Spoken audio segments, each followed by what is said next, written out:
অসম চৰকাৰৰ শিক্ষা বিভাগে কালি এটা অধিসূচনা জাৰি কৰা আমি দেখিছোঁ নগাঁও জিলাৰ জিলা শিক্ষা বিষয়াৰ পৰা যে অহা 26 জানুৱাৰী কাইলৈ 26 জানুৱাৰীত ৰাতিপুৱা ভাৰতৰ ৰাষ্ট্ৰীয় সংগীতৰ লগতে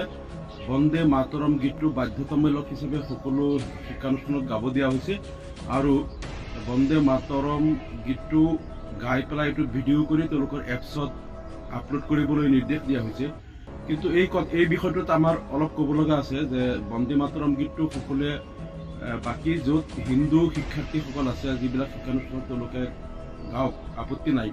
কিন্তু যিহেতু এই গীতটোত কিছু ইয়াত মানে হিন্দু দেৱ দেৱী যেনেকৈ দুৰ্গা আৰাধনা এনেধৰণৰ কথাবিলাকো আছে আৰু ইছলাম ধৰ্মৰ যিটো ধৰ্মগ্ৰন্থ কুৰাণ শ্বৰীফত আল্লাহ তালাই কৈছে যে একমাত্ৰ আল্লাহৰ বাহিৰে অন্য কোনো উপাস্যক উপাসনা কৰিব নোৱাৰি বা তেওঁলোকৰ বন্দনা কৰিব নোৱাৰি। আৰু আল্লাহ তালাই কুৰাণ শ্বৰীফত সমগ্ৰ মানৱ জাতিক যিটো মেছেজ দিছে যে গোটেই বিশ্ব ব্ৰহ্মাণ্ডৰ সৃষ্টিকৰ্তা, পালনকৰ্তা, নিয়ন্ত্ৰক একমাত্ৰ আল্লাহ তালা, মানুহৰ সৃষ্টিকৰ্তা, মৃত্যুদাতা আৰু সকলো জীৱ জন্তুৰ অন্নদাতা, সকলো একমাত্ৰ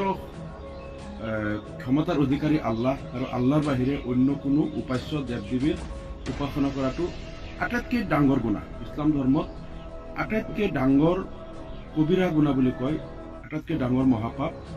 আল্লাহৰ বাহিৰে অন্য কাৰোবাক শ্বৰীক কৰা বা আল্লাহৰ লগত শ্বৰীক কৰা। গতিকে এই ক্ষেত্ৰত ইছলাম ধৰ্মৰ লোকসকলক বাধ্যতামূলকভাৱে কোনো অন্য ধৰ্মৰ দেৱ দেৱীৰ আৰাধনা কৰা বা তেনেধৰণৰ কিবা মন্ত্ৰ বা তেনেধৰণৰ কিবা ক'বলৈ বাধ্য কৰাটো আমি ভাবোঁ গণতন্ত্ৰৰ পৰিপন্থী, ভাৰতৰ সংবিধানৰ পৰিপন্থী। গতিকে এই বিষয়টো বাধ্যতামূলক কৰাটো কোনোপধ্যেই ভাৰতৰ গণতান্ত্ৰিক, ভাৰতৰ সাংবিধানিক ৰীতি নীতি মতে এইটো বৈধ নহয়। আমাৰ কথা হ'ল যে এইটো অপশ্যনেল দিব লাগে, য'ত বন্দে মাতৰম য'ত হিন্দু বা অন্য ধৰ্মৰ শিক্ষাৰ্থীসকল আছে তেওঁলোকে গাব পাৰে আৰু য'ত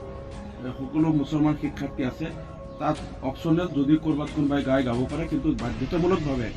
এই গীতটো গাই পেলাই আপলোড কৰিব দিয়াটো এইটো এক হিচাপে ইছলাম ধৰ্মৰ ওপৰত এটা হস্তক্ষেপ আৰু ধৰ্মীয় যিটো আকিদা, বিশ্বাস বা ইছলাম ধৰ্মৰ মৌলিকতা বিনষ্ট কৰাৰ এটা ষড়যন্ত্ৰ। গতিকে এইটো আমি প্ৰতিবাদ কৰিছোঁ আৰু পুনৰবাৰ এইটো যিটো চাৰ্কুলাৰ জাৰি কৰিছে যে বন্দে মাতৰম বাধ্যতামূলকভাৱে গাবই লাগিব সকলো শিক্ষানুষ্ঠানত আৰু এইটো এপছত আপলোড কৰিব লাগিব, এই নিৰ্দেশটো প্ৰত্যাহাৰ কৰিবলৈ আমি দাবী জনাইছোঁ।